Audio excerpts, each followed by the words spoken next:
Welcome to Bar Chat, Series 3, Episode number 7. We've had a week off, actually. I've, in my exploits in Switzerland, and Rooney's been out in Tenerife sunning himself. That isn't actually a tan, Rooney. It can't be. You're looking far too red. We've got our unfiltered opinion and solid banter, sponsored by Madry. Where are we, boys? Sponsored by Madry and the Easy Free. There we go. Oh, mate, you can't forget your thing. That was a stony silence. Yeah. We want to ask you all to like and subscribe, guys. It's really important. We're really trying a few different things as we go along. We've got ourselves live, not normally on live. Today we're doing a recorded show. So the recorded show will be up on YouTube and on Facebook and on Instagram and on Twitter. And we're doing this just ahead of the Liverpool Aston Villa game. So there's a conversation to be had there. Our lineup tonight. We have our first Evertonian on, joining Rooney and Matty. We've got Ian with us, or Doc, but we're going to go with Ian and not tell the story. How are you, mate? Thanks for joining us, Ian. Where are you? Were you in Leytonstone? Where are you? Sorry? Are you in Leytonstone? Where are you actually? No, I'm in Chingford, actually. In fact, I did have a Twitter handle called Chingford Toffee, but now I'm on Blue Sky. Well, do you know what? You're the first non-plastic Scouser or Manc that we've actually had on the show. You are. How long ago did you move down? Oh, I've been in London 35 years, but yeah, I'm from Mum and Dad Liverpool. I was born in Liverpool, brought up in Ormskirk, so I'd probably get called a woolly back if I went back to Liverpool, actually. That's what they call when you don't actually live right in the middle of Liverpool. Right, is that right? Yeah. Right. But I've been an Evertonian since I was 5, so yeah, 57 years. First game I saw was Everton Stoke 3-0 in 1968, I think it was. Ball got 2 and Royal got 1, so go back a long way. We're going back a long way. And you and Rooney worked together, couple of bankers, that is, that back in the 90s. Well, they work. We use that word loosely. Were you all NatWest boys, I hear? Yes. There we go. Yeah, NatWest IT, not the retail side of it, the real hard stuff, the IT number crunching. Give us the gossip. And what was working with Rooney like when he was, 19 or wherever old he would have been at the time? Well, we saw it more of each other in the bars than at work, really. Oh, nothing's changed there. And here we are 30 years later, and he's got a podcast called Bar Chat. There's a thread. There's definitely a thread. All right, guys. Well, listen, we're going to stick ourselves into a couple of new sections that we have in play.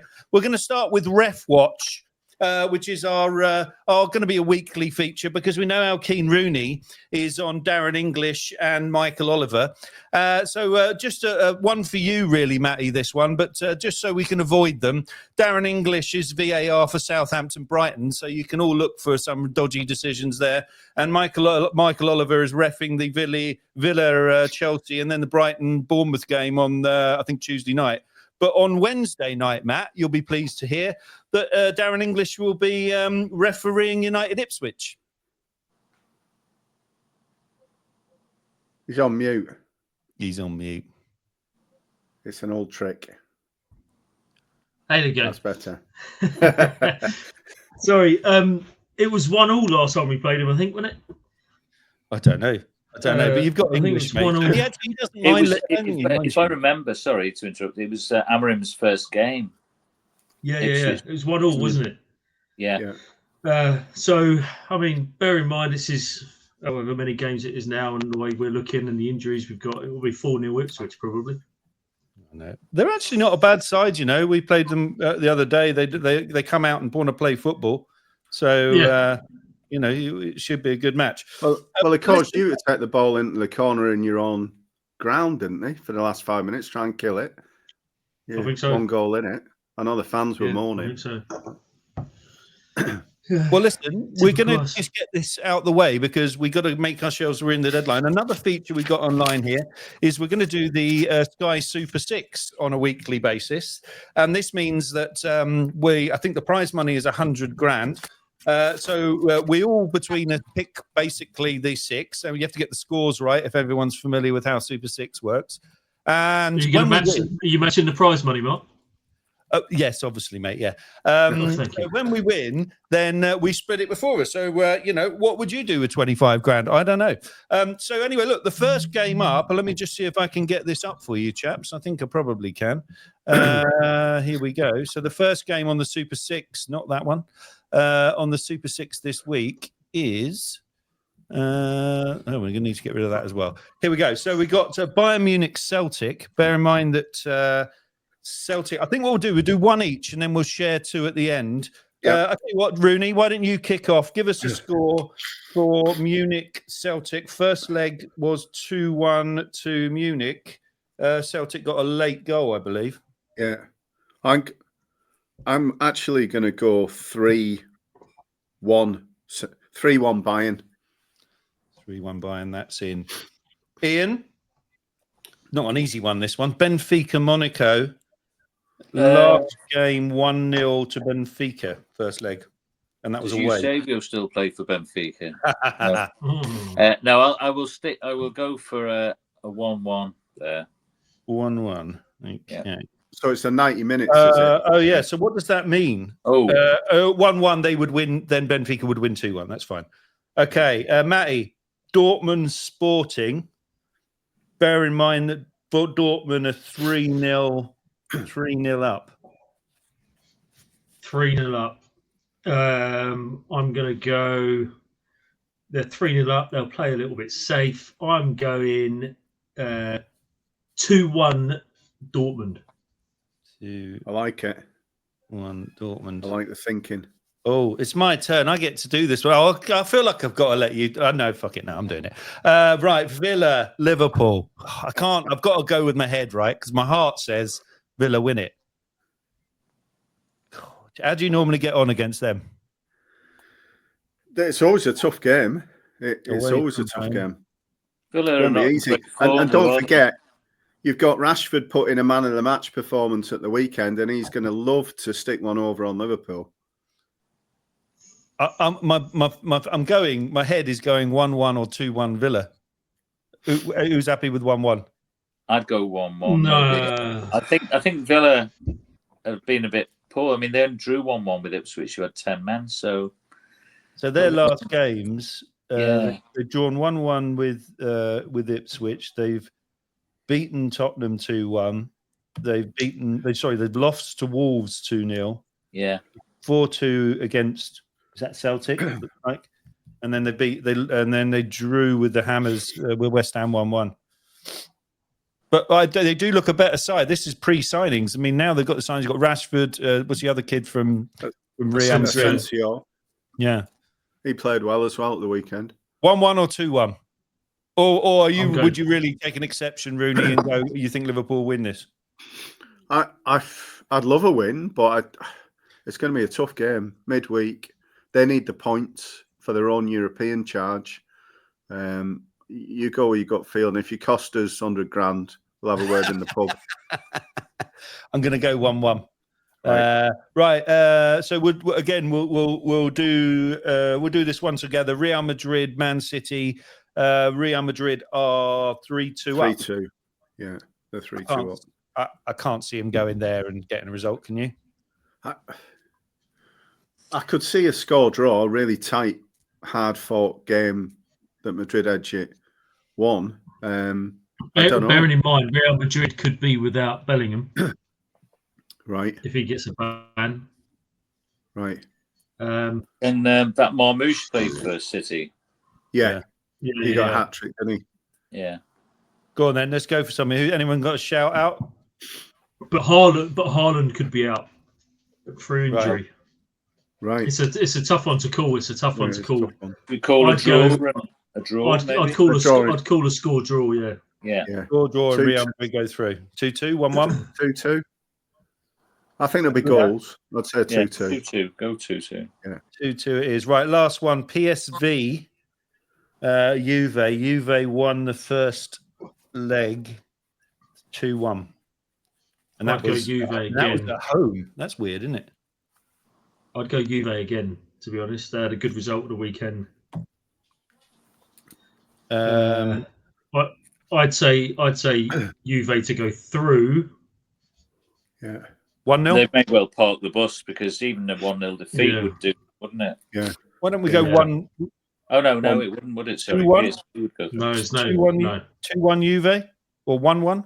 Yeah. I'd go 1-1 because they're 2-1 up, like you said. They might shut up shop. PSV might get a goal, and if they get one back, they'll shut up shop again. So yeah. All right, we're in there. In the event of a tie break, please predict the minute of the first goal in any of the 6 games. Your golden goal prediction will be used if the tie break is needed to determine the jackpot winners. There's nearly always a goal within the first 15, 20 minutes, isn't there? Yeah. I was going to say 7. Yeah, I was going to say I'd go sub 10. I was going to say 13. Yeah. Well, so let's go. Go on. And firm any number from there. I mean, I'd agree with any of them. But 11. Yeah. Well, I'd go 9.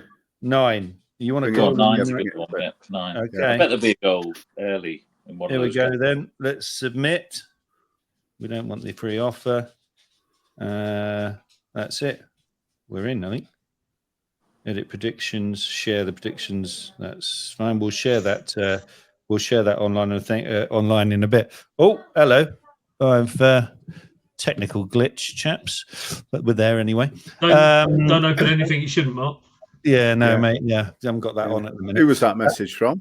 Yeah. Okay. Whose tits are they? Oh dear.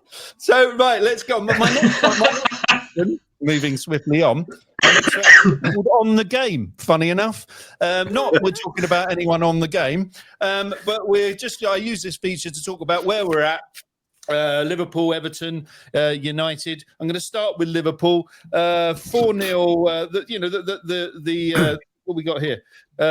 Since last week, they've obviously since we were last on, I should say, you've spanked Spurs to get to the final of the Carabao Cup to Newcastle. You had a shock loss at Plymouth. Don't really understand what happened there. I should have beat them with the team he put out. Ian was robbed in a 2-2 draw at Everton, and they're still whinging about some kind of push. And then a 2-1 win at Wolves. But you were hanging on, Paul, at the end of that one. And, I'm going to have to present it to you. You look like you're shitting yourself a little bit and you're under a bit of pressure. And I'm seeing cracks in Slot's little armour. Yeah, I mean, sporting like a true hopeful Arsenal fan, really. I mean, having watched all the games, 2 of them on Tenerife soil, I won't be going back anytime soon because that was a Plymouth defeat in the Everton game. But it was... I think it's fair to say we haven't been in top form, fluid form since Christmas. We've been nicking results and winning ugly, as the old phrase goes. And were it not for the fact that Arsenal haven't been stellar behind us, we'd probably been in a bit of bother. But that gap has remained almost ever present between a 7 and a 9, which has helped us out. I mean, and the flip of it is, I don't think we're feeling the pressure. I think we've just had...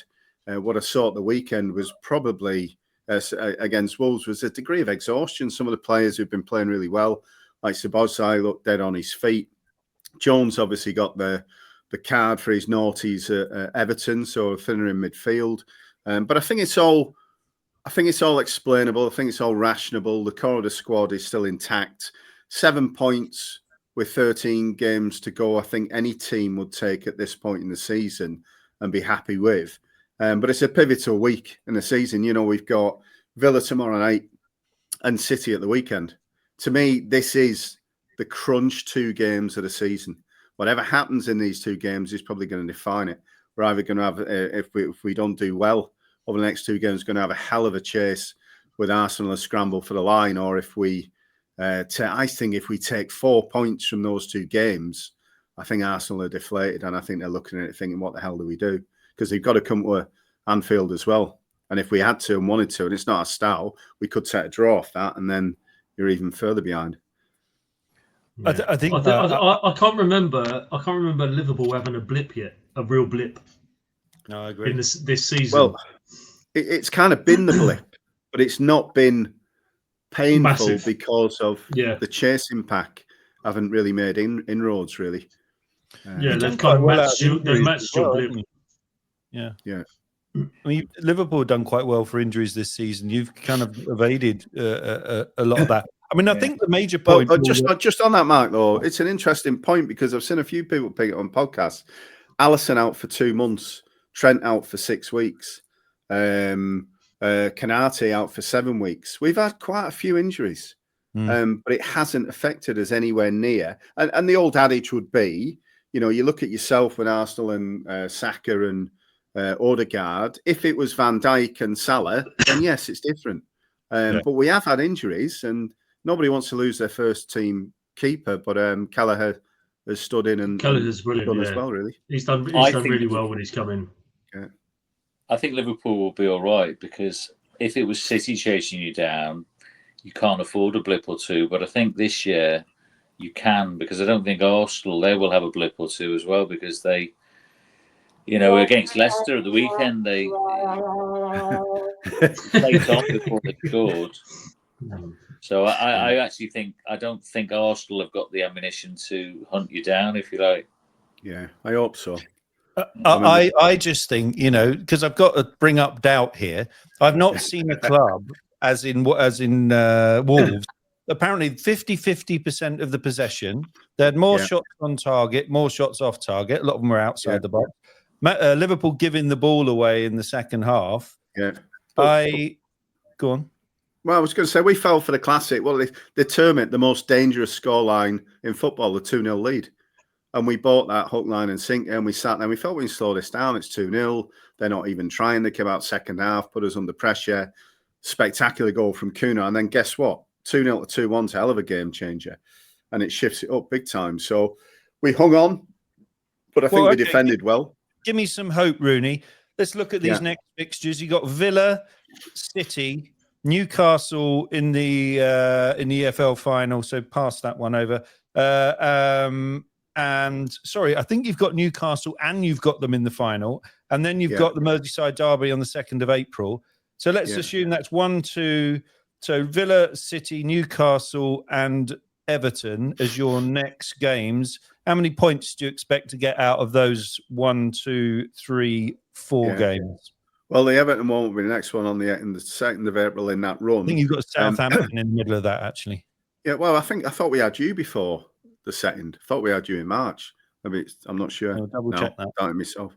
But I say I'd take 4 points off Villa and City, whichever order it is. If we get 4 points from them 2 games, and we're down to 11 games to play, and we're 7 points or greater ahead, I'd be happy. So so when you look at that, if you get 4 points, and assuming Arsenal you'll then have played the same amount of games, right? As of tonight, but making it up. If we beat Villa tomorrow, it's 10 points. You guys go out against a shithouse West Ham team needing a win, with all that self-induced pressure that, my God, it's gone from 7 to 10. We have to win this.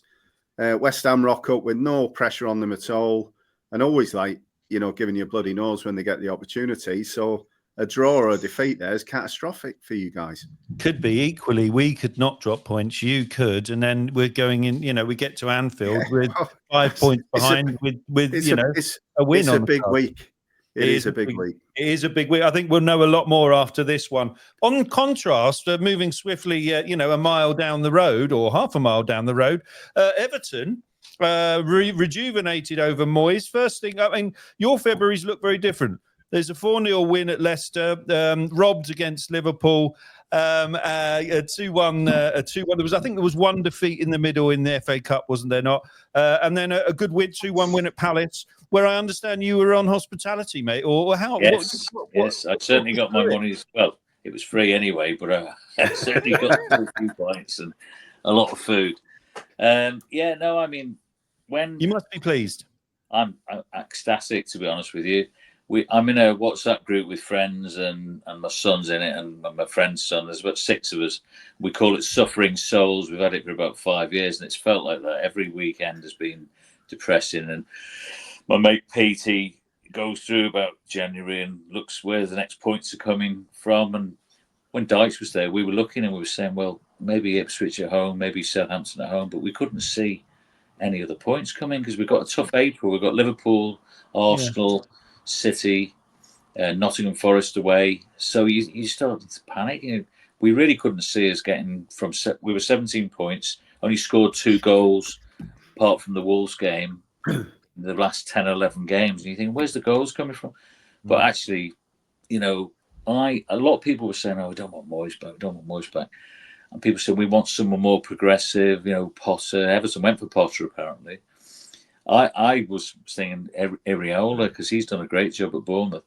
But now I think it was a pragmatic decision to get Moyes back. He knows the club, so he didn't have to settle in for long. And it's been an absolute. He mustn't have been able to dream of this himself. It's just been amazing. 4 wins and 1 draw.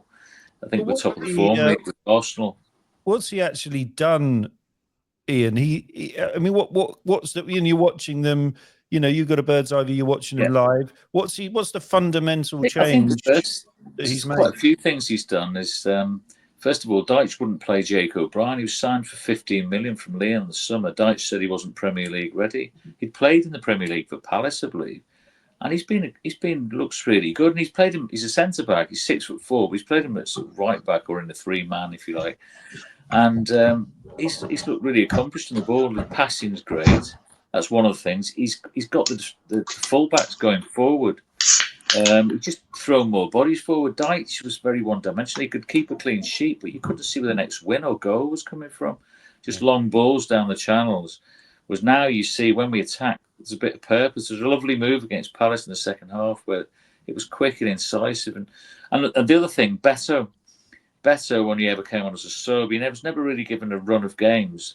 And he was just getting balls lumped to him like Dominic Calvert-Lewin. Calvert-Lewin, he can play with his back to goal. Beto's not that sort of player. His control isn't great. He's quite raw. But you give him a through ball. And Moyes picked that up really quickly. All the fans were being saying this for months. Look, Beto needs through balls. Dyche, no through balls. Just get the balls to the wings and lump it up. And Beto now, give him a through ball. He's scored 4 goals in the last 3 games. It's incredible. Yeah. The old-fashioned in behind, isn't it?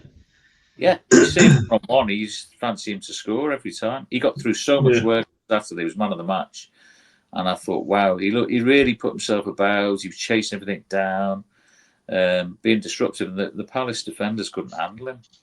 So I actually got a feeling. I thought we'd get beat on Saturday, just coming off the Liverpool game. All that effort and that. We started off quite poorly in that game. Bit lucky to be ahead at half-time. The second half we were solid and created quite a few chances. But tough one on Saturday. Home to United, a bit of a bogey team. But, I think now we've put enough points between us and the relegation battle. 13 points clear now. Even if we have a bad April against all those top teams, I think we'll be okay now. I can't see Ipswich, Southampton or Leicester making up that amount of points on us. Yeah. Well, sorry. Going to say, gone is my hope of you having the best stadium in the Championship next year. Well, every time that stadium's on Facebook or something, there's someone, you'll have the best stadium in the Championship. I must have heard that 200 times, honestly. and I'm afraid it won't happen now because I've got quite a few Liverpool mates, obviously, and they were all saying, we'll win the league and you'll go down, and it was starting to look like it was a strong possibility. I actually think if we kept hold of Dyche, I think people say, we need him. It does look quite impressive. I've just pulled that up there. If you guys can see, it does look a hell of a stadium. What's it hold, Ian? 53,000. I feel they should have gone for 60. But there's some constraints on one side. It's so tight against the adjoining property, the north side. But what they've done is they've made it so you can access any part of the stadium from inside. So instead of having to go around the outside, they're going to let people in through one side to go through the concourse. But it does look very impressive. The first test event was held last night, and we lost. Yeah, I think this is the footage. This is just something I grabbed off of TikTok. Thank you, whatever his name is. But yeah, it looks impressive, doesn't it? I drove past it because it's on the docks. I drove past it about a year ago, and obviously it was delayed. The project, wasn't it? When Bill Kenwright was there, bless him. And it's what's it, 18 months behind schedule, or is it 12 months? Well, you were supposed to be there last season, weren't you? It's 12 months because they originally, they only started building it in 21, but they were supposed to move in originally last August. But then they said, we'll move in January. And then they decided that actually moving mid-season wasn't a good idea. They'll just delay it and move in September. It was handed over to Everton in the start of January, so they could. But, you have to have test events. There was 10,000 last night allowed in, just filled in the south stand, which is like behind the goal, the Everton end it'll be. And then they have got an under-21s in about a month, and they're going to have a friendly in June or July there before, obviously, but it's up and running. It will be a romantic or sad. I remember when Arsenal left Highbury. Leaving Goodison will you be at the game? Have you got a ticket? Do you know? I'd love to get a ticket, but unfortunately, living down here, it's getting more and more difficult. I'm an official member, but they've made it even tighter this year. You have to have like 15 stubs from previous season or this season to get. But you do okay. But now it's getting harder as you get towards the end to get any Spurs. What will happen to Goodison? Arsenal Stadium got turned into flats and stuff, and the stands are still there because they were listed, I think. What's happening to Goodison? I believe they're keeping the space as a park, sort of generally. There will be buildings around where the stands are, I believe. Right.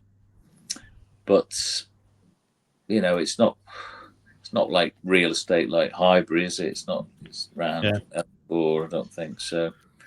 But it's hard enough to park round there and get your car back after the game. What was that, sorry? I said it's hard enough to park round there and get your car back at the end of the game. Well, listen, you mentioned it. You got United, your bogey team, which brings me on to... I've got something for you, Matt, actually. 21 games. 21 games, 9 wins, 3 draws, 9 losses. That's a win ratio of 43%. He's averaging 1.16 points per game. If he carries on like that, you're projected to get 44 points this season. That is relegation form. The upside that I've got for you is I've worked out that Millwall and Queen's Park Rangers are in the Championship, so you will probably get to go to an extra couple of games. Thank you, mate. Yeah. There's something to look forward to, isn't it? There. It's what's going on. We keep avoiding it. He's fanboy up top right corner here, Rooney, who likes Amorim. They don't look like. I'm not trying to throw the thing in here, but they don't look like they've got a clue. It's so predictable. Is it? I can't even see where they're going. No, we've said so many times. The guy needs 2 or 3 transfer windows, or even 2 or 3 seasons to even get the players, offload the players that he doesn't want, get the players in. We haven't got. It's a prime example against Tottenham. We have a few injuries, and we've got Casemiro. He hasn't got the legs anymore. We had a bench full of teenagers, a load of kids that would probably actually come on and put a shift in, but they're not going to be good enough for Premier League standard at the minute. But is he? We said this. Is he not? Is he just? Arsenal had this problem. I've said this before. When Arteta went into Arsenal, he tried to play the City way. He didn't have the players, and it made a twat of himself. He learned pretty quickly, and he shuffled it around. Now I know he wants to play a certain way, in the same way that Ange wants to play a certain way at Tottenham. It's not working. Surely he has to change tact. Just to do. You've just lost Mainu as well, I understand. And what's the other kid? You've lost those 2 players, which are arguably been your best, or up there with your best players. He now needs to change. Rooney, I'm going to pass this to you very quickly. We'll go back to Matt, but you've been his big fanboy. Yeah, I don't. Are you still advocating that? The sympathy I have with Amorim is, and I believe the way it went was he wanted to join in the summer, and he wanted to give them a shopping list for him to join into. Ineos insisted that he join them because they were getting rid of Ten Hag. So he came in knowing that the squad wasn't set up for how he wanted to play, but I think reluctantly. I think there's more to it because he was also the succession manager for Pep, and that was all going on at the minute. And then Pep extended, so there was a lot of stuff going on in the background. I think he felt he had to jump then for the opportunity because of the way it was put to him, but knowing that he didn't have the squad or the team to do it. So catastrophically, he might have not ruined United. United have ruined themselves in terms of where they've ended up this season, but ruined his reputation unnecessarily so by not just sticking to his guns and hanging on and saying, well, I'll tell you what, I'll give it another year, 18 months before I move. Because it does look like, and he is uncomfortable in some of the press conferences, isn't it? His standard line is, respect him for it as it's the way he operates. This is what I do. It's a bit like Ange saying, that's what we do, mate, that's what he does. He won't change. He's told the board and everybody he won't change and the players he won't change, but he hasn't got the players to play that system. And when you look at when he played his system, what was it, 2.5 months ago, they ripped City 4-1 Sporting. They tore them to shreds in the Champions League. So it's tough. It's tough. Ian, have you got a view before? Yeah, I just think I think you've got to be pragmatic in these situations. Lampard, when he first came to Everton, I remember going to Spurs, Everton down here, and it was 5-0 after an hour.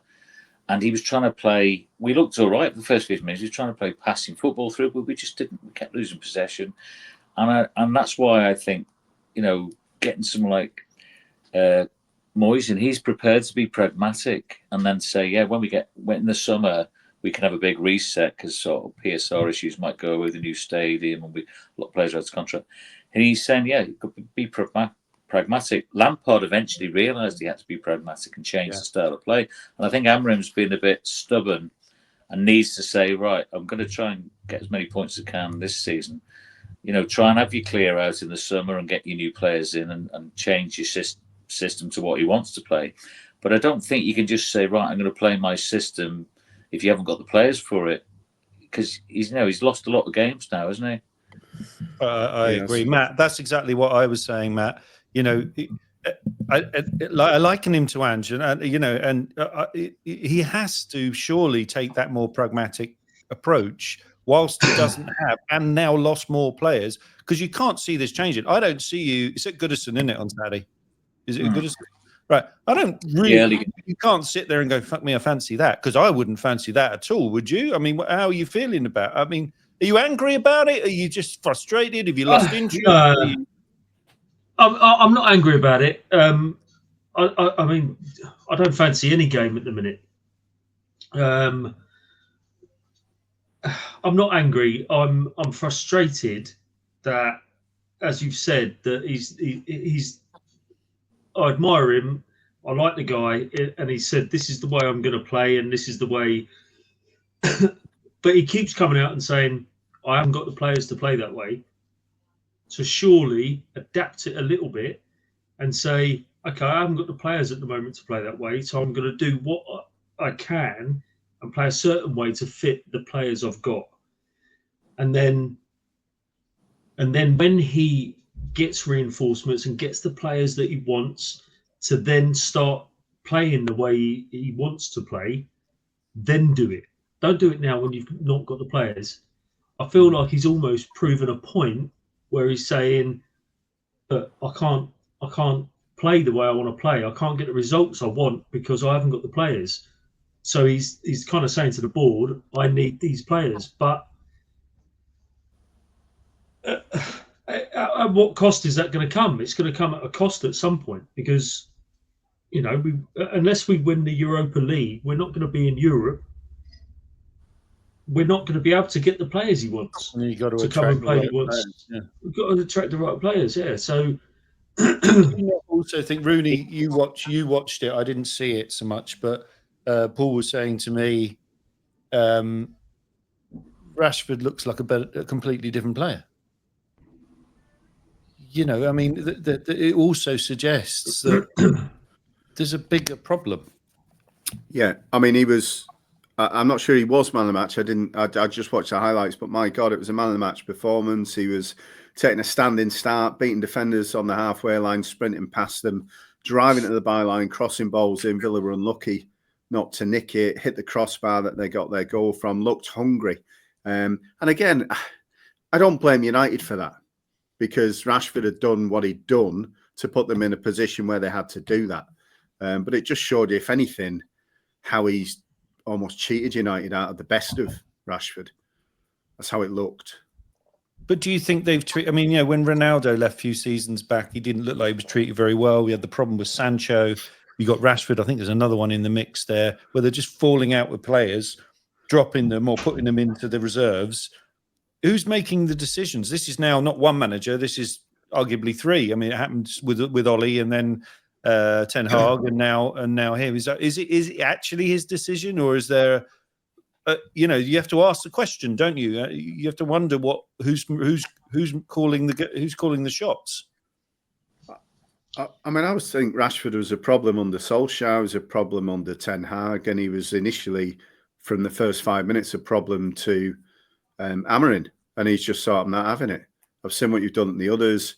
And there was plenty in the press, wasn't there, about gobshitery on WhatsApp groups and him and Garnacho running a little we don't like the manager club and all that kind of thing. And no manager can tolerate it. Can you imagine Ferguson tolerating that? Whether it's Roy Keane, Beckham, wherever, you're out.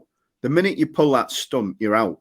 And yet he was tolerated for maybe 3 years. Are these younger kids harder to manage? I mean, like the old days of the, Sir Alex and, the stories of him going round to Giggsy's house in the middle of the night and demanding everyone leaves. But I mean, those days, I guess, are gone. And these, I mean, when get myself in trouble here, but in my own working life, a younger generation have got the balls to say, fuck you.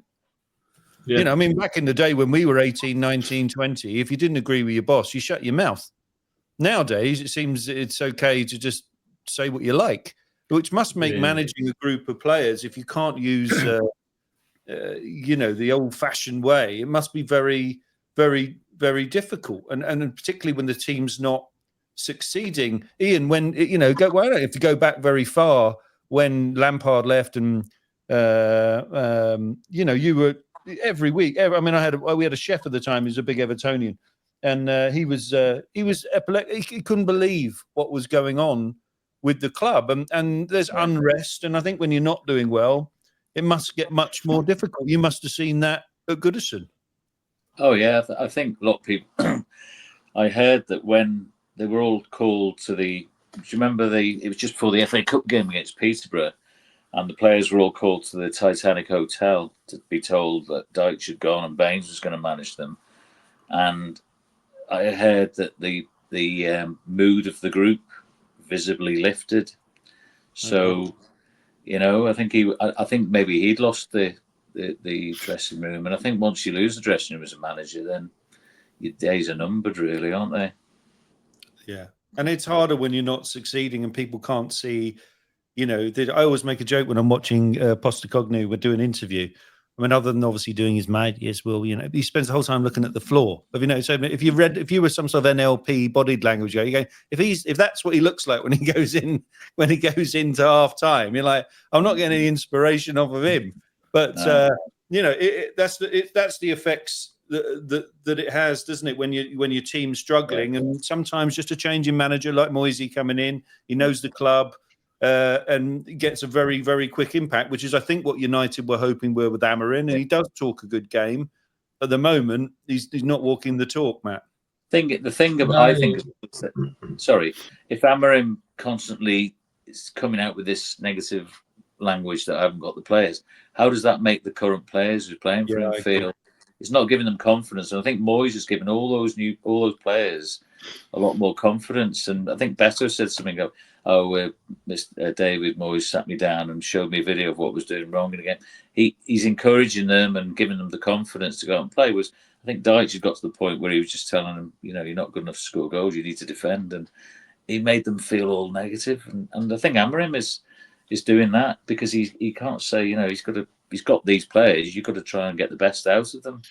I don't think he's trying to do that. He's using excuses. They're not really the players I want for my system. Yeah.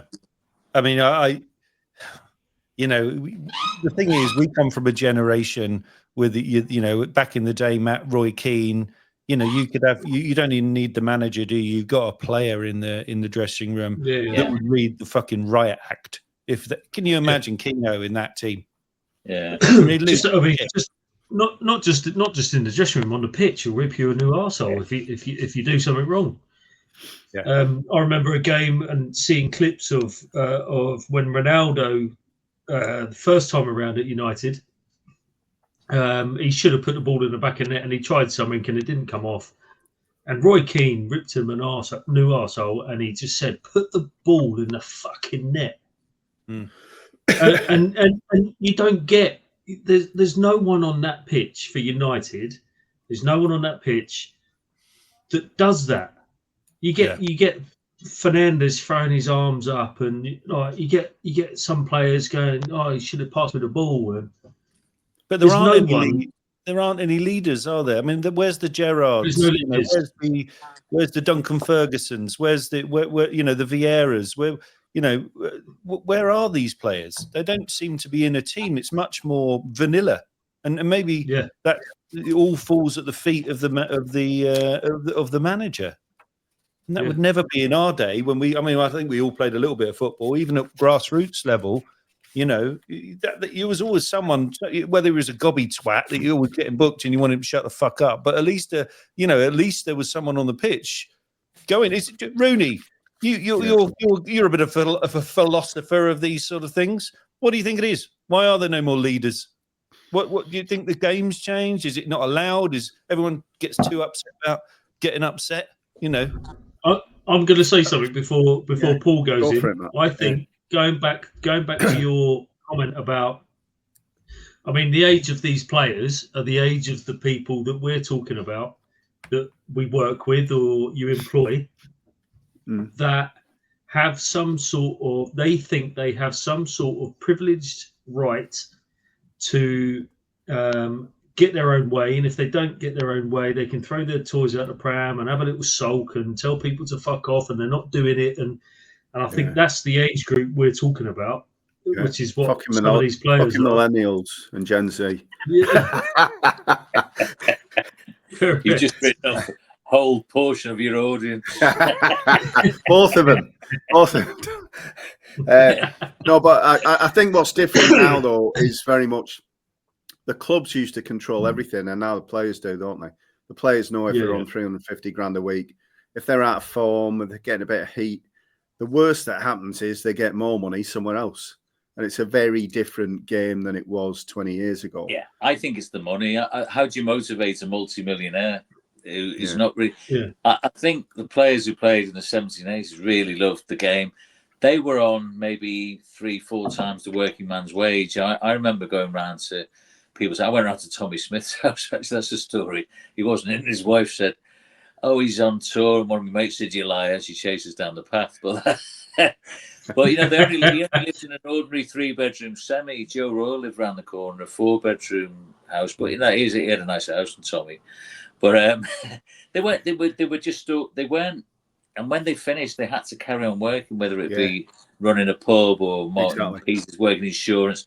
They weren't. These fellas, 2 or 3 years on these contracts, they're sorted for life. And some of them, I think, look at Dele Alli, just no motivation. What happens, That years ago they used to go. Harry Redknapp and Greavesy go down the pub and maybe the bookies. Nowadays, I think they go for tattoos and I don't know what they do now. Tattoos and make TikToks. Get their hair cut. Yeah, probably. But I think football. Is one of the only sports, right? If I was shit at my job and I got the sack for being shit at my job, I wouldn't get a payout. Yeah. Football seems to be, you're a shit manager. You haven't got any good fucking results. You can't do anything, but you're sacked. But we'll pay you out your remainder of your contract. Here's 5 million quid. And players that play shit for a club go, "I'm going to leave and I'll stay on my money," like Rashford. Mm-hmm. "I'm going to keep that money that I'm earning, even though I've been shit, and say I want to leave. and I'm going to go and earn the same money, and then push for a move to Barcelona in the summer. It's the only industry I know that you can be shit and still get. It's the only one.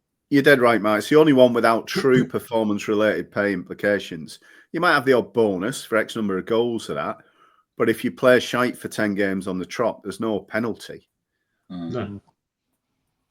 It's a weird one. Well, listen, guys, we'll shift away from that to there was a time in life where, and I think you saw it actually with the Merseyside derby, the old style football, where we didn't have VAR and we didn't have profit and sustainability rules. And I think we'll get onto VAR in a second. And where I firmly believe that back in the day, you won some, you lost some, but it evened out in this end. But the big news this week is on the profit sustainability rules, the PSR rules. They've been voted by the 20 clubs to keep it for another year.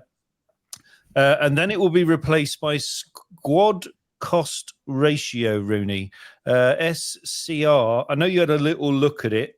What's your understanding of that, about how it will sit differently to PSR, and does it sound like a good thing to you, or what do you think is going to come out of that?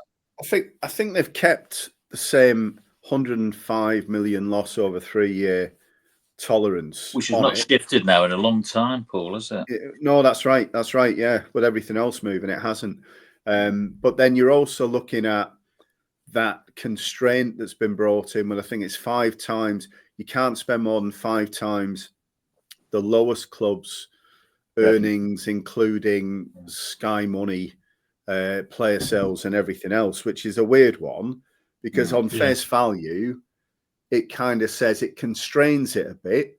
But if you've got the money, and I'm forgetting the number, I think we talked about it earlier. The number the lowest was 110 million last year. Yeah, so that's still not going to stop City effortlessly spending 550 million, is it? So to me, it feels a little bit like it's a step towards tightening it up. But if you're the biggest clubs anywhere with the biggest spend, you're not in any way being challenged, really. So there's a lot of detail in it. I'm at a loss as to so with PSR, the only major difference you're saying then is the cap is dictated by the lowest earning team. I think it's 85% of your revenue you'll have to spend on costs, I believe. Okay. So that was the other thing I read. And that, I mean, I read the article. I mean, it's that long, wasn't it, with all the different clauses and that. So I guess gut feel was it didn't feel like it was leveling the playing field. It just felt like it was locking in the advantage. So I couldn't see City or United or Arsenal, all the bigger spenders, squealing. It just meant they were reframing. What does this mean? Putting a financial hat on. So you're the richest club in the world. You could argue now is Newcastle. They've not been able to do a Chelsea back in the early 2000s. They've not been able to do a Man City because of PSR. So is this going to benefit them? Are they going to now be able to throw the endless amount of cash at their team? They're not, are they? But then 550 million over what year? Is that not a season? Is it? Is that a season, or is that? Or is it still the 3-year thing?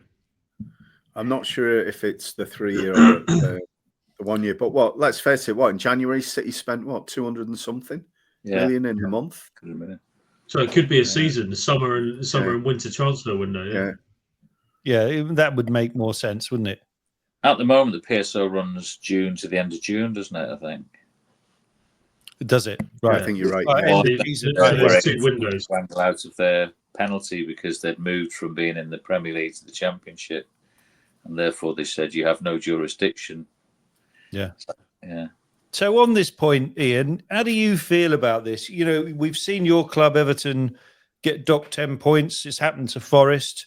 We've had 18 months now of 115 financial fair play breaches by Man City. They've obviously got some big wigs in the courtrooms. I think it's set up so that the Sky Six or whatever can keep their elevated position. If you look at Everton and Forest and how they were treated last year, and Everton were originally docked 10 and then reduced to 6, and then we got another 2 and Forest got 4.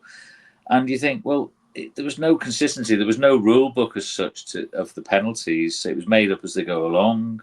That Masters is hated at Everton. You know, the Premier League. Richard Masters, yeah. And you find out things like Man United and Liverpool got to interview him before he was appointed. And I think he was about the fourth choice of the Premier League anyway. And you think, what is going on? Because there's all these fiddles, you know, that Chelsea sold hotels to themselves. They sold the women's team for 150 million. And I think Lyon, was it Lyon possibly, or the most successful team was sold for 50 million. So you think, how can Chelsea be more worth 100? Chelsea women be worth 100 million more? You know, they sold a hotel to Chelsea Blue Holdings or whatever, and you think it's all fiddled. And even Man United, they got an extra COVID allowance to get them under the PSR rules. So rules seem to be adapted and bent depending on which team is involved. And I think Forest and Everton are probably the only two teams who'll ever get a points deduction. That's the way I think people in Evertonians feel about it. I think we were both. I mean, you know, the fact is Everton Forest survived last year, but we went 4 months without a win, and we only survived with some amazing run in April and May. We could have easily gone down. And, you know, you can be down there for 15 years, might never come up. Look at the likes of, you know, Leeds have been down a lot, haven't they? And Sheffield Wednesday. Big bobbing up and down.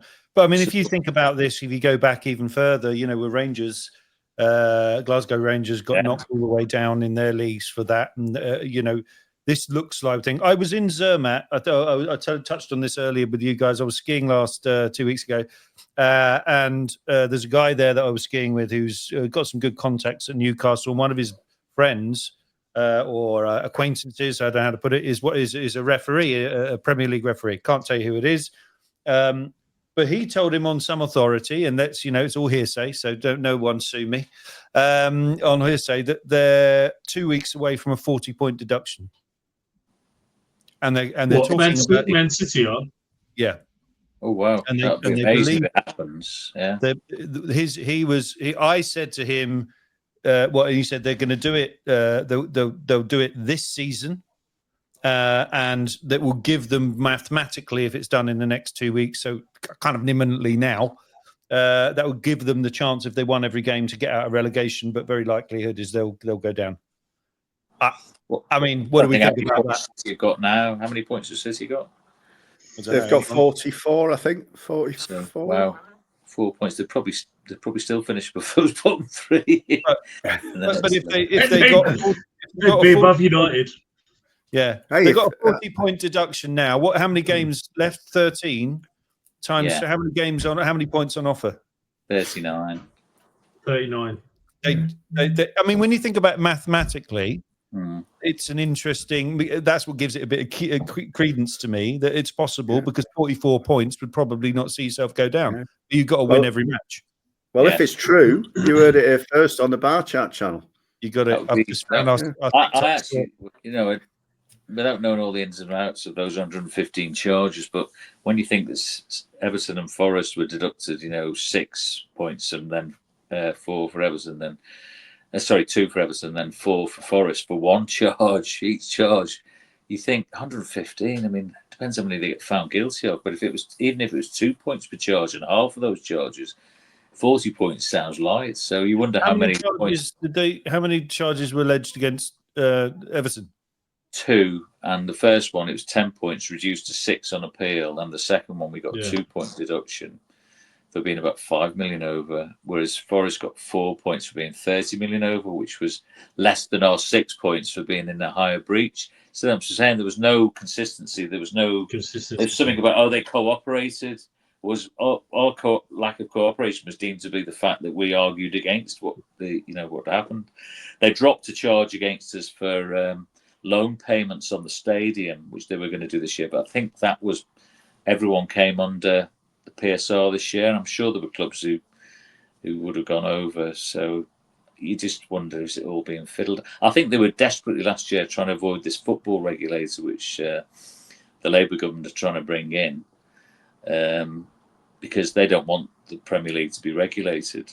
It'd be interesting to see what happens there. Well, one of the things, I think because when you talk about 10 points for 2 breaches, so 150, I mean, you know, might as well throw the club out if you're going to do it like for like. But I think 115. There's some duplications on that, right? Yeah. That's not a straight 115 things. I think that's maybe the media grabbing hold of that. But at the same time, yeah, I mean, 40 points sounds lenient even if it was 10 times, wouldn't it? We lost Paul. He's I think we just lost his screen. He might have gone for a wee. He's got to that age now where he's had a Madri or two, and he needs to take himself off to the loo to have a wee. He'll come back. He's probably listening to us, whilst he's weeing. Well, look, we'll see. We'll see what will happen with the. We'll see what's going to happen with the PSR. The other thing, or controversial thing that's come in this week is VAR. So they're now going to bring. You're right, Paul. Did you go for a little wee, mate? He's muted himself.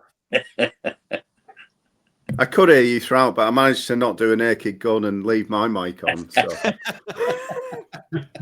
I knew you'd gone for a wee. It was number one, mate. Hey, we're all of that age. We're all of that age. Hey, speak for yourself. Hey, sorry, Matt. So, Matt, Rooney, I'm just talking about VAR. They're bringing it into the FA Cup. The statistics sound like it will apply to 11 Premier League teams and 5 Championship teams. Burnley and Preston are the only 2 teams that will not have VAR for the 5th round. Is this fair? I mean, I ask you because I turn to the very recent Harry Maguire goal against was it Palace? Who did you score that? Leicester. Leicester. Yeah. But when you've got a head the size of a Frisian cow, it could easily be offside. I used to have that problem. I used to have that problem with my cock. I mean, it was always offside. Always offside. I couldn't believe it. And then I woke up and it was just a dream, and it was just it was my finger. Well, I would say, is it fair? Is it not? I mean, to be honest, who's interested in the FA Cup this year? It's all about the Caribou. That aside, it's. I didn't know about the Burnley Preston not having VAR because I thought all teams had to have VAR from the 5th round. I don't think they've got the technology at the stadium. Right. But where do you start giving it? Doesn't it start in July or something, the FA Cup? Late July, early August for the non-league. I say non-league clubs, for the lower league, really lower league Championship. Clubs. So they should be, Yeah, and therefore that's not viable at all. And there's been talk around if you've got people who can only stand at the ground, you shouldn't have VAR. If you've got less than X number of seating, if you can't do normally goal line technology, I kind of get it in the sense that it's the latter stages now.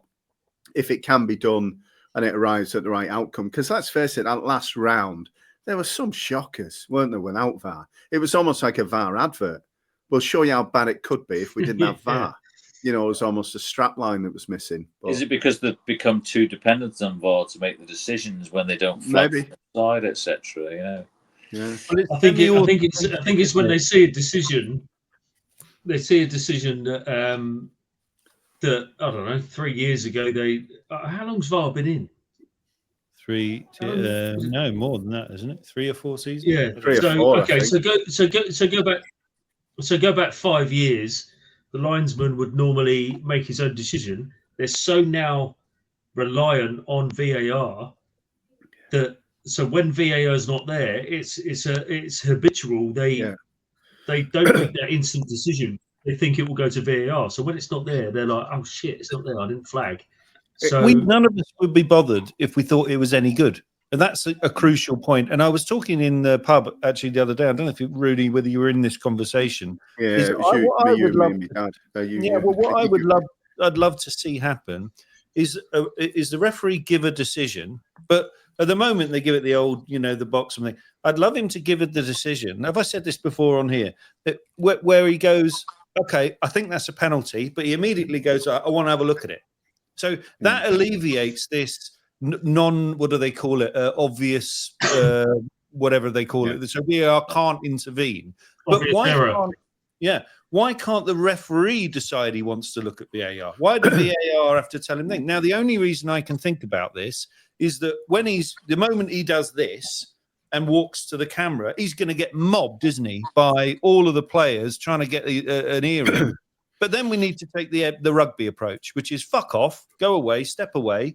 I'm going to the screen. Yeah. And you're going to get booked otherwise. Ian, how do you feel about that? I mean, something's wrong with VAR, and that's why we're about it.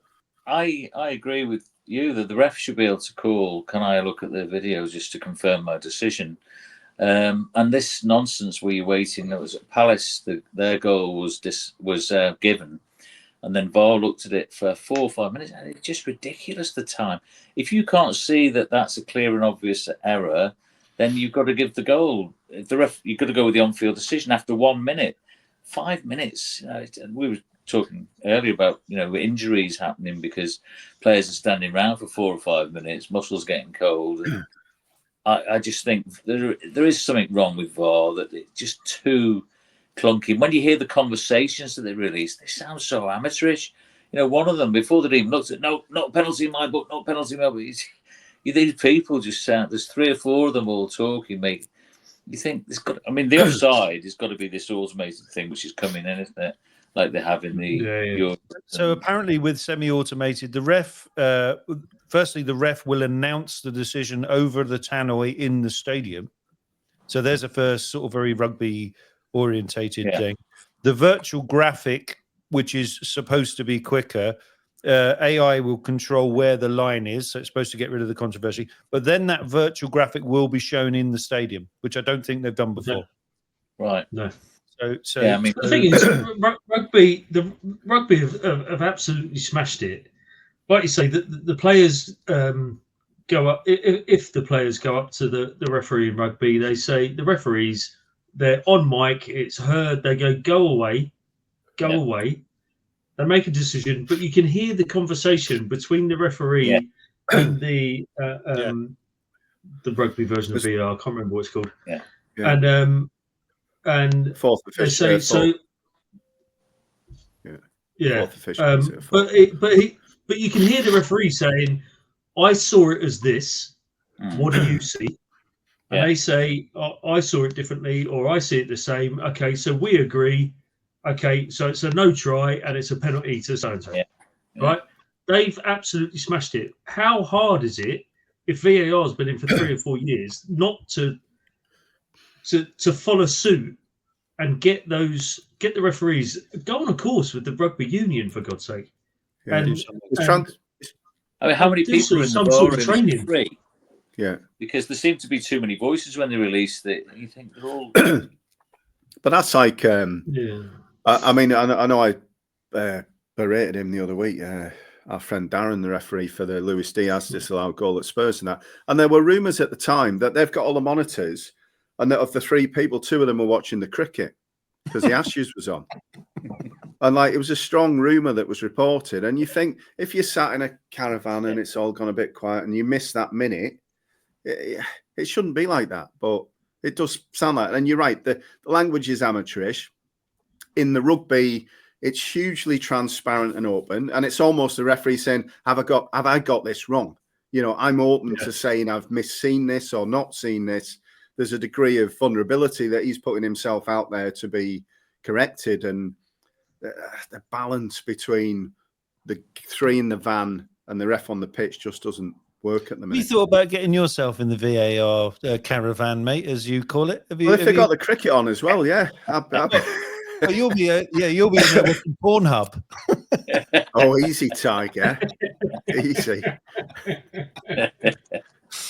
Oh dear. I don't think so. It's getting desperate now, mate. Yeah. Well, you wait till the quiz comes up. You're getting no leeway. Well, here we go. The last thing I was going to touch on, the other thing that they piggybacked onto the VAR, and we did touch on it earlier, is that they're also suggesting the start-stop nature of the game is what's causing all of these injuries. So, the game stopping for, was it 6 minutes? Someone just said, You know where the game's Palace for and then can you imagine you're standing around for 4 or 5 minutes, and then next thing you've got a ball over the top and you're sprinting down the line. You're going to pull a hamstring because also the injuries that appear to be in place are hamstring injuries. Yeah, that are involved. So that seems to me. I mean, the other argument is fixture congestion and so on and so forth. But a mixture. What always makes me laugh. Sorry, about fixture congestion is that the club's gone about fixture congestion, and then they all go off on their Hong Kong or America tours straight after the season to play a load of needless games, and they've been moaning about fixture congestion throughout the season. They stick another 6 or 8 games on at the end of the season because they want to make some money touring Hong Kong or America or whatever. But also, flying's not particularly good, is it? For exactly. Spurs went to Sydney, didn't they, last year at the end of the season? Yeah. Well, so it's obviously the Australian roots that they have. Well, of course, yeah. That's what we do, mate. That's what we do. Mate. Well, on that note, I was going to say exactly the same thing. I'm surprised Dan just lasted as long as he has. Yeah. So am I. Rooney, it's your time to shine, mate. Again. So Rooney is doing the quiz this week. Now, I must add, the only reason that Rooney's doing the quiz this week is he confessed that he's sick of fucking losing. So he said, I'll do it. And now the truth has been come. So how's it going to work, Rooney? Talk us through it. Right, the way it's going to work this week is the 3 of you are going to get 5 home questions, no away questions. But if the player who's playing the home gets it wrong, can't win. Yeah, well, no, I think. Well, you've got a chance. Have you got a pen and paper this time as well? Because your fucking scoring was shocking last time. Mine? Yeah. Oh, Matt, are you doubling up? Yeah. Right. Okay. Well, let's do it in double. So basically, if you get your point right and it's only homes, you get 1 point.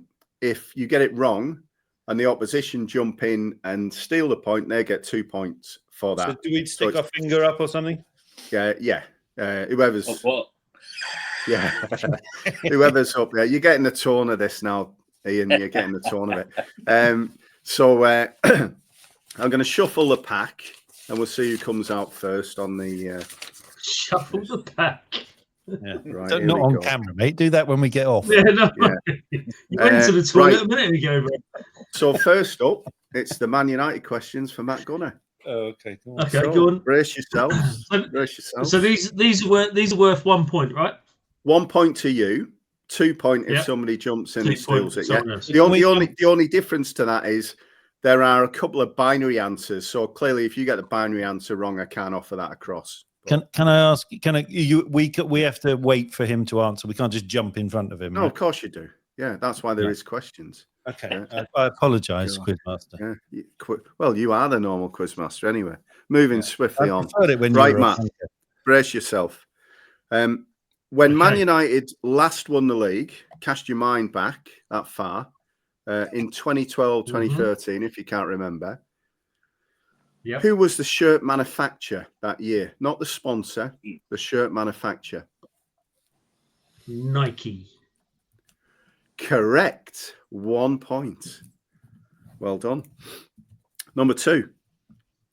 Who holds the record for the number of goals in a season? There are 2 players that share the record, so I'll give you either. In modern times, in Premier League times, in all times, in all times. Yeah. Okay. Most amount of goals in one season. Van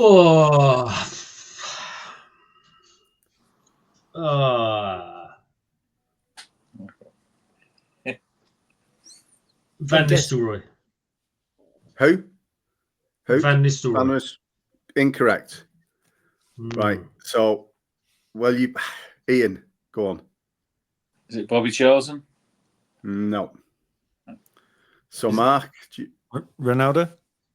No. Must be Dennis. There's 2 players who share it with 44 goals each in a season. Was Jimmy Murphy and Eric Cantona. Cantona. Yeah. So no points. Very apt. Right, next one, Matt. Who was the United captain again when they last won the title many, many years ago in 2012-13? Hang on. I missed Who was the answer, and I missed you guys. Oh, okay. Well, the answer was the next question. 2 players.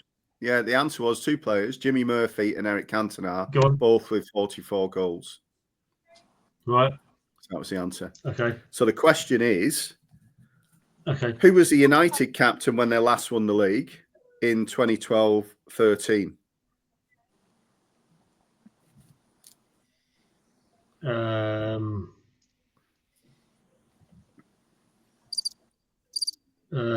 Jesus. It's good not to be losing the quiz this week. 2012, 2013 captain. He had a Nike shirt on. Uh, I'll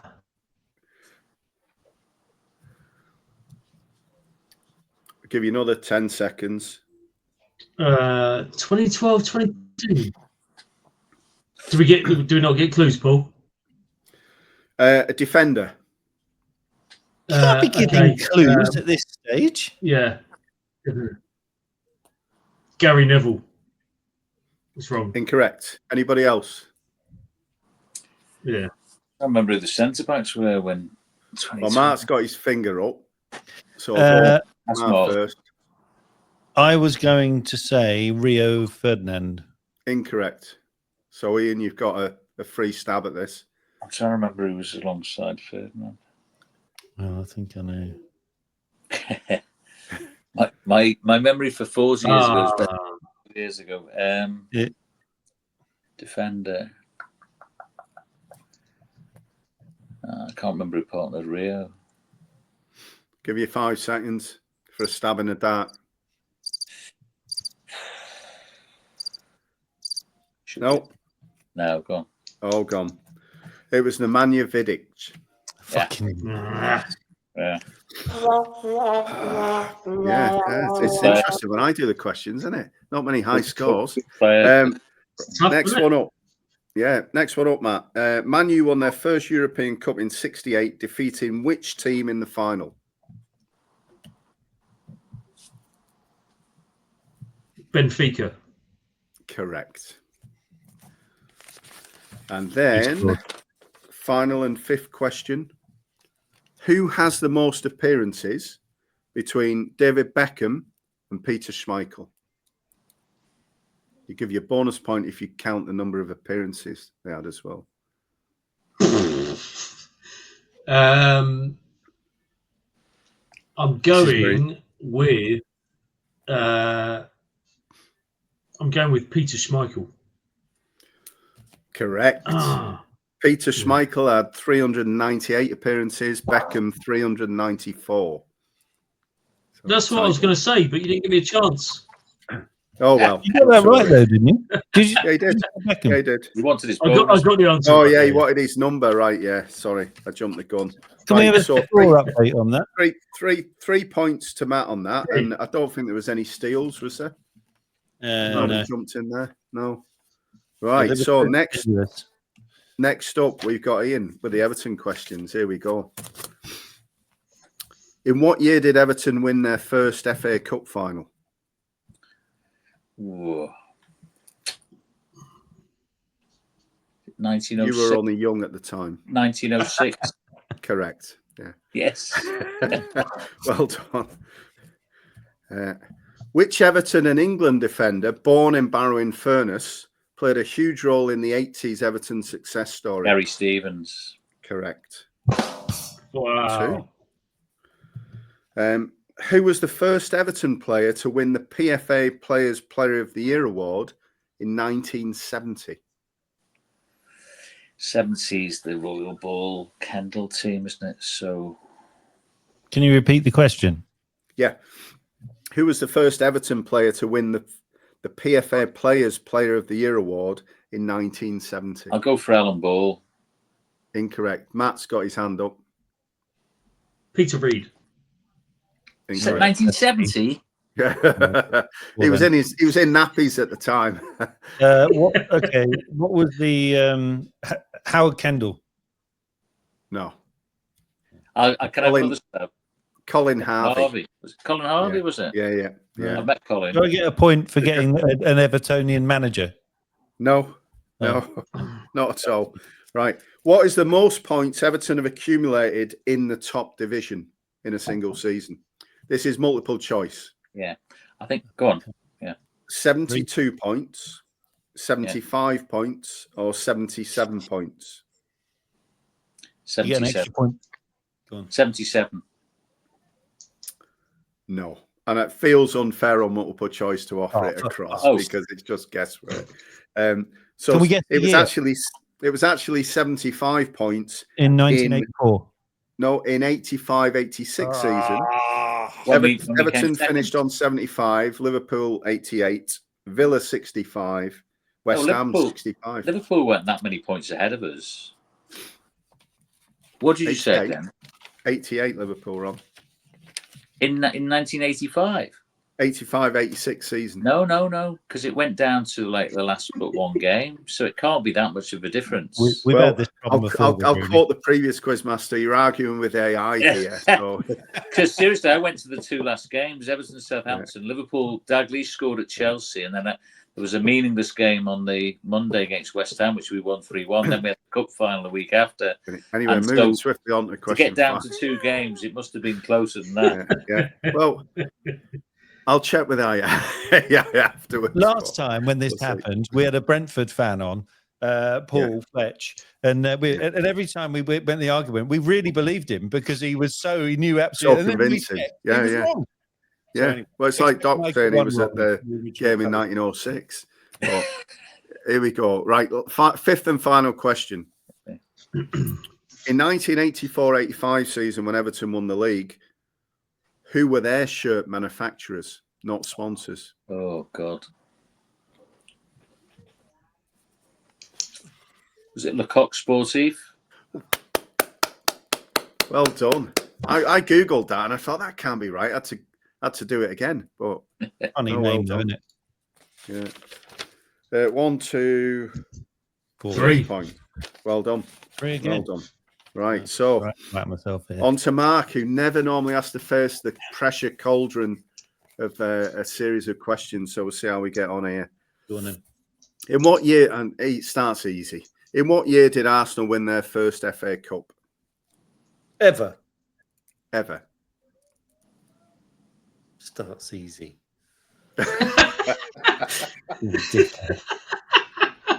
Fucking kind of question is that?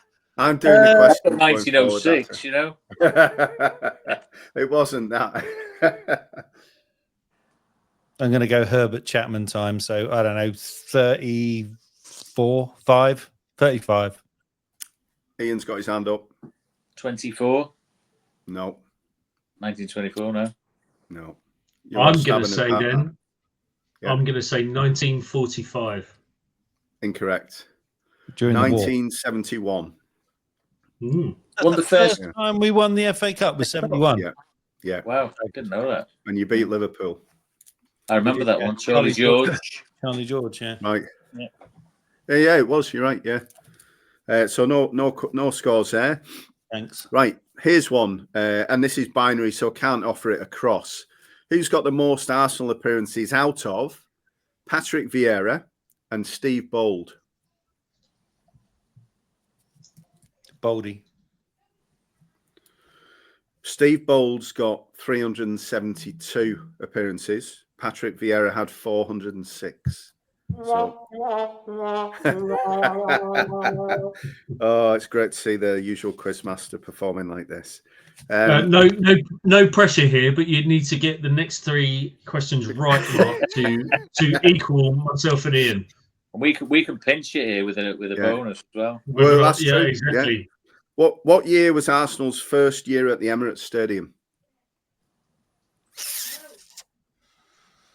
You're such a prick.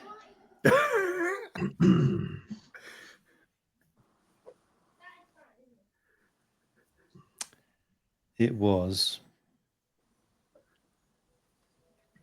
2000. Yeah, Ian's got his hand up if you're wrong. And Yeah. 9. No. Ian? I go for 2010. No. Both wrong. Do you want to stab in the dark, Matt? I'm going to go 2008. Nope. 2006. No. Yeah. Oh, wow. That early. I remember going to Highbury when Tony Adams scored and they won 4-0 to win the league. Do you remember that? When was that? Yeah. That 2005, 4 or something. Out then, yeah. Oh, no, God, that was a long time ago, wasn't it? I think it might have been the last game, yeah. 98, it was the last game. 98. Because we had to beat Coventry. We drew Coventry the following week, yeah. Right, Gosh. here's a nice, easy one for you, Matt. Who is Arsenal's all-time leading goal scorer? Well, I'm now doubting myself, aren't I? Entirely. Henry. Yeah. Correct. Do you want a bonus point for how many goals he's got? No, not really. No. 190 something? No. Way off. 200 something? 228. Okay. Right, and finally, when Arsenal won the league in 88-89, that horrible game at Anfield that left mental scars on many of us for life. I enjoyed that. Got a good story. Yeah, I about bet you that. Well, I want to hear You that and many story. others. Who was the shirt manufacturer for Arsenal that year? Adidas. Correct. So that's 2 for you. And that is 1, 2, 3 for Ian. And I've got 1, 2, 3 for Matt. So we have to go to the tie-break. The tie-break question, I couldn't get 3 teams woven into it. Hold on. What can I steal if they both get it wrong and therefore make it 3-3 for a double tie-back? No, because you've been hopeless. No, you're out. Right, here we go. Tie-break question. You got your How we get record on. How the are we logo. going to get this? Is it first hand well, up? no, because you can just put your hand up, can't you? I suppose that's the problem.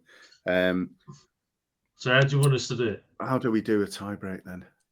Good question. Have we done it before? I've done tie-breaks before. Tie-break. Well, We haven't got you mean- buzzers. first one, Well, yeah.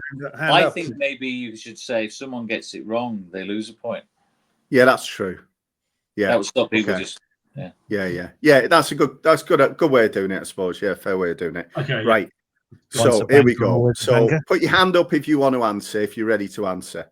How many times have Arsenal beaten Everton 5-0 on the last day of the season?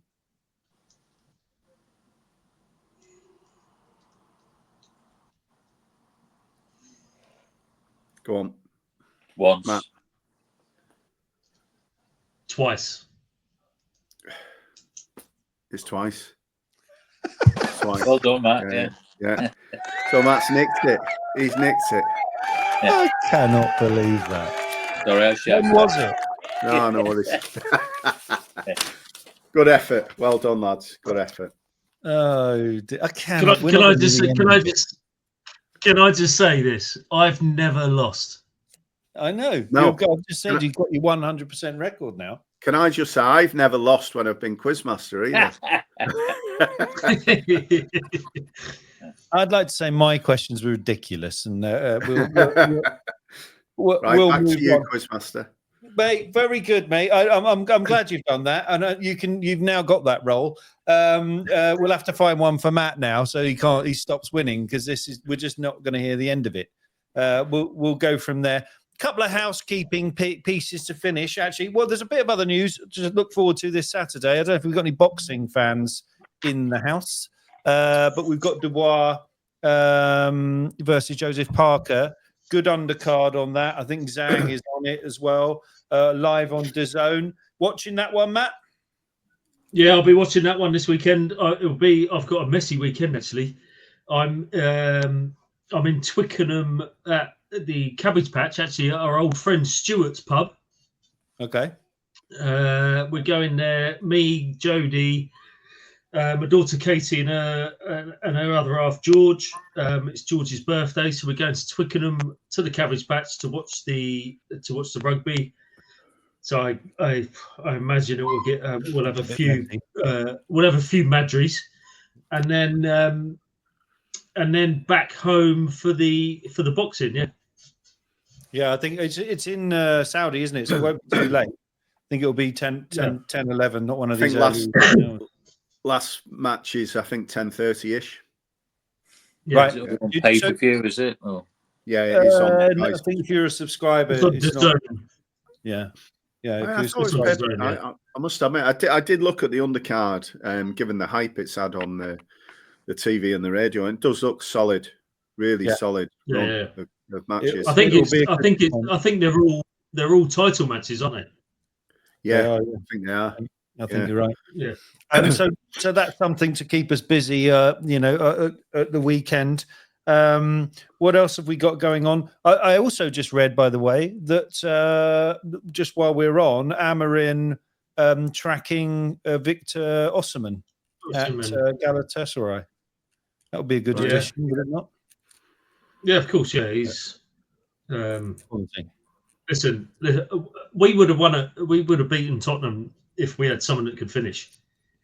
Yeah. I know they had chance, but we would have beaten Tottenham if we had someone that could finish. You did, but he's at Villa.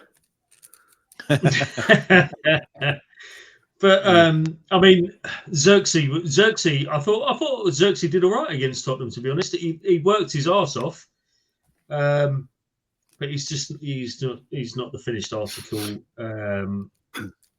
Højlund can't control a ball. He can't pass the ball. Can't score. So we need someone like Osimhen. Whether he goes for him in the summer or he goes back to Gyökeres for because they've got a relationship, but who knows? We'll wait and see. I heard him called on the radio today the Scarecrow, and I'd never heard that before. Who's that? Højlund. So they call him the Scarecrow because he scares the birds off. Feathered. Yeah, feathered. I think we're all scrappling around for a striker other than Rooney. There is smug as he you can have Núñez if you want. Yeah, thanks, mate. We don't. So a bit of other things. Go on. Sorry, Ian. Say what was that? Sorry, just saying that just on TalkSport, just while I was cooking dinner before, they said that Salah might be signing a new contract. I don't know if anyone heard anything about that. I've heard both Salah and Van Dijk have signed. Right. And I don't know why they're holding it back. I think they're better off releasing it. And Trent's off, but it was all. I think it was always going to be 2 out of 3, and as soon as he said he wanted to win the Ballon d'Or rather than other honours, it kind of. I think that was a clue. I remember you saying, Paul. Actually, I think on the first or second podcast, you said it will be 2 out of 3, and Trent will be the one that goes. Yeah. Which it's probably the right thing for the club.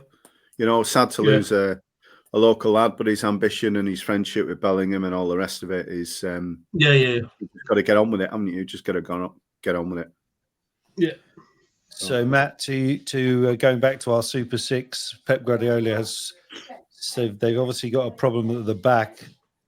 It's just on the Fabrizio Romano's X account. He's saying that their 4 central defenders have only played 90 minutes together in 3 months. What score did we go for in the end? Do you remember?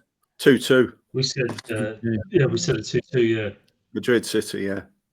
Yeah, and there's no. So just seeing if there's any sign on. When's the decision made on Jude Bellingham? This doesn't seem to be anything on there. No, I don't know. So that's is there no mention of Haaland's injury? Not with Romano. No, not that I've seen on there. So, well, hopefully we'll still be right with our predictions. We'll see. Is there any up the game? Is the Liverpool game? It's kicked off, isn't it? No, it's tomorrow. Is it tomorrow night? Yeah. Well, they only played Sunday. I thought it would be a bit harsh to play Tuesday. Yeah. Oh, it's only Liverpool. Get them at it. Yeah. So the other housekeeping news away from mainline sports is that Bar Chat are sponsoring the in the Porsche Motorsport this year. We're sponsoring Shearsy, my mate Matt Shears. He's got a car running in the Boxster Cup. So if you're free, Matty, Rooney and I are going to wander down to Donington Park. There's a press event there. We've been invited. I don't know if you're working, but I'm assuming you probably are. But we'll be going down to Donington Park for the press event. The car will be there. There's a chance of getting out in there. Well, I don't know if we can GoPro that, Rooney. I'd like one of those videos, you know, where they turn the camera around and the person sort of shitting themselves. That might be a good one for you. Well, that'll definitely be happening. Yeah. Well, he's when is this? Friday. Friday, yeah, I'm working Friday, yeah. Yeah, I think it's afternoon. So, but anyway, there's plenty of opportunities. So we're going to Donington on and Meredith always comes in at this stage. We'll go to Donington on Friday. The season kicks off at Brands Hatch. I think we're at Snetterton, Donington, Anglesey, whatever. But we'll be doing some filming from there around motorsport. So that'll be good. And of course, the festival is long upon us, so we'll start our Cheltenham Festival coverage on the Friday before. We'll do on the betting each day, and of course on Friday at the Gold Cup. So we'll all be there. Rooney and I have got as far as looking at some accommodation. We didn't get any further than that because the third bottle of Malbec came out. You're going to have to stay miles away now because it's all booked up within. Well, you'd be surprised in the 90s. And, when you've got. We used to stay in the sticks, like, you know, places up some on the 7, and there were always minibus rides in, and we'd always do 2 days and 1 night. But I remember one time someone came from that west. I think it was Andy. Do you remember when Andy and Martin came? And they didn't have a place to stay, but they decided to have a night out. So they ended up wrapping themselves in toilet roll on a -2 night at Cheltenham Station. Must have looked a bit odd. 2 of them sat in a Portaloo. And then Andy was moaning the next day that Martin didn't get charged for the train fare back. I said, why? He said, because he was lying in the luggage rack covered in toilet roll, and the inspector looked at him and walked past. I thought, well, you would leave someone alone who's wrapped in toilet roll lying in the luggage rack, wouldn't you? Oh, listen, before we go, I wanted you to quickly tell us the funny story about the 1989 Arsenal going to. You said you had a funny story at Anfield when Arsenal went up and beat there in '89. Oh yeah. My mate Stash, he's a Liverpool fan, and he'd organised a. It was in New Brighton.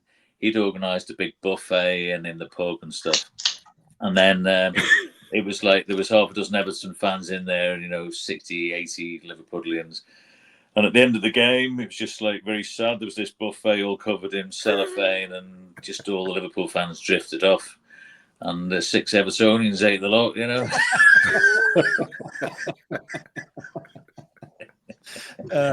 Where were you, Rooney? Do you remember it well? I mean, I remember. I ended up. I was in the front of a terraced house in Barrow with 8 Man United fans and 3 Liverpool fans, and it ended up a massive fight, a fist fight after the thing went in.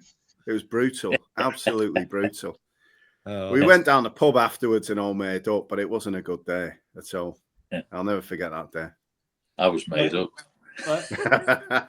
My daughter has just bought this. Tortoise. Oh, Jesus. Yeah, tortoise. Have you dropped it? Very good, Meredith. Where is the camera? It's there. Yeah. Is it a robot or a live one? Yeah, it's a live one. Yeah, it's shit. It's definitely. I thought it was a crusty meat pie. Wanted one. Okay. Right. Well, let me finish. Right. Well, you're obsessed with your buffets. Go on down. That would do. Right, Guy, this is like that COVID moment, isn't it? There you go. Yeah, right, exactly. Guys, thank you. Ian, thanks for coming on. You've been great. It's been nice having a non-plastic fan on. And obviously well insightful about the beloved. I hope the season works out all right. I'm sure we'll, if we get a chance, we'd love to have you back on again, and we'll share the love with your friends. I'll get this posted up in the next hour or so we can all share it on socials. Anyone watching, like, share, and subscribe. Any final thoughts, chaps, before we disappear? Have anyone got anything to say that I might have missed? No, not really. I mean, I think Yeah. I think Liverpool, unfortunately, will win the league. I'd like to hope you could win. Arsenal could win it, but I just don't see. You just have too many slip-ups, and I think even if Liverpool slip up, I think Arsenal will slip up now. There's not that many games left, is there? Although the big game between you two could switch it if there's been a slip-up elsewhere. Depends how But close. I'm just hoping for a Forest resurgence and Forest go through and do it. I'm rooting for Forest. Come on, Forest. I think Forest has spent a bit, aren't they? They got beat at Fulham. Yeah, I think City may end up third. I mean, The day we have to sit and see that stupid, smug Barrow face when it becomes a non-mathematical, it will be a sad bar chat day, I think. Look, he's already fucking smug. You see, the COVID league didn't count, so this is exactly 1990. Couldn't celebrate that properly, other than with 6 people. Because you wouldn't have broken the law, mate, would you? No, not me. Not on COVID. Not surely not. Not you. Well, listen, mate. I hope the after sun starts to work. It's obviously high blood pressure. It's obviously a bit tenuous. Maybe we should get sponsored by Nivea next time, so that you go. I'm glad to see you got 3 holidays booked, but I'm surprised you're not there. When I saw you on Saturday night, was it, or Sunday night? You said I'm going back, so quite pleased. I'm thinking of going back, but I might go back next week. I've got to do in Kendal next Saturday night, so I've got to be back for that. But I'm looking at flying out back to Tenerife Monday to Friday, just for a bit more sun. You can't get enough, can you? A couple of weeks, you know that, Paul. Yeah, I know. I checked his dates. He's March, though, I think. But I think he's going with a good lady wife, isn't he? So it's done. Yeah. It wouldn't be fair to get crashed. Third. What do they call it? Third arm or leg or whatever it is. Just snuggle up and cuddle with him. You could be a gooseberry. Okay, well, I'm used to that. Let's face it. Guys, thank you very much. Next Tuesday, boys, same time. I think quite like the Tuesday game. I think we should play that one. We'll be back on. Don't know who our guest is yet, but hopefully we'll be able to report that they've lost at Villa, they've lost at City, and Arsenal are going to win the league. We'll see. I'll second that. Yeah. Thank you, guys. Thanks very much, and we will see you. Cheers, all. Thanks, Madrid. Have a good one. Cheers, Madrid. Cheers, Madrid. Cheers, lads. See ya. Cheers, boys. See you later. Arsenal's amazing.